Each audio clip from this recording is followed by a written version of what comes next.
Емилияш, във вашата контрареплика спрямо колегата Ромео Тренов рековте сами, ви цитирам: за вас, колега, имам високо мислење, бидејќи не ми стои како човек кој трачари. И сега кажете ми какво мислење за вас и аз да имам, кога во 9-минутното ваше излагање 3 минути трачаревте кој на кого удрил, кој што рекол, како направил и така натаму.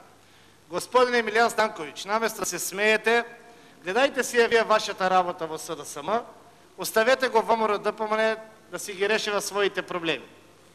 Прво, погледнете се вие во вашите редови, до вас седи една колешка која што исто така во овие денови е малце размрден од функцијата, вие како вечен портпарол на СДСМ, со сите предходни председатели, исто така веројатно фотелјата ви се тресе. И затоа, може би сакате да ја префрлите топката на друга страна. Толку околу вашето трачарење 3-минутно. Во вашето друго 6-минутно излагање во врска со оваа интерпелација на господинот Ставерски, не рековте ниту една бројка како подкрепа во интерес на интерпелацијата која што е предложена од Социјалдемократскиот сојуз и од вас како пратеник и член на Социјалдемократскиот сојуз и пратеничката група.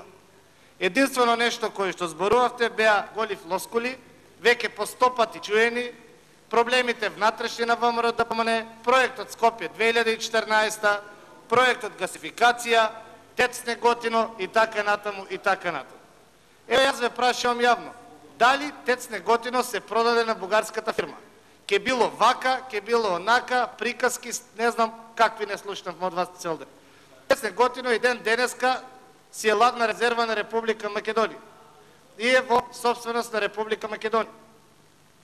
И мислам дека тоа прашање треба веќе да прекинат да го експлоатират. Што би било кога би било, тоа е нешто сосема друга приказна. Кога зборувате околу другите проблеми како гасификацијата, зошто не била почната, значи гасификацијата е проект кој не беше што го прават едни приказки во Струмица, каде што се уште после 3 години нема потечено газ, ќе го видиме. Ке дојде редот кога граѓаните ќе треба од 700 до 1000 евра да плаќат приклучоци, па ќе видиме после 2 години да сме живи и здрави колку приклучоци и каков ефтин реагенски имаме ние во Струмица. Ама нели доаѓаат локални избори, па ни треба приказка. А таа приказка наскоро ќе видиме како и на кој начин е случено. И затоа уште еднаш ве замолувам, бидејќи јас навистина имам високо мислење за вас, да се послужите со конкретни бројки кои што ќе одат во подкрепа на вашата интерпелација. Иначе со вакви голи флоскули во ништо не убедувате и ние да ја поддржиме вашата интерпелација.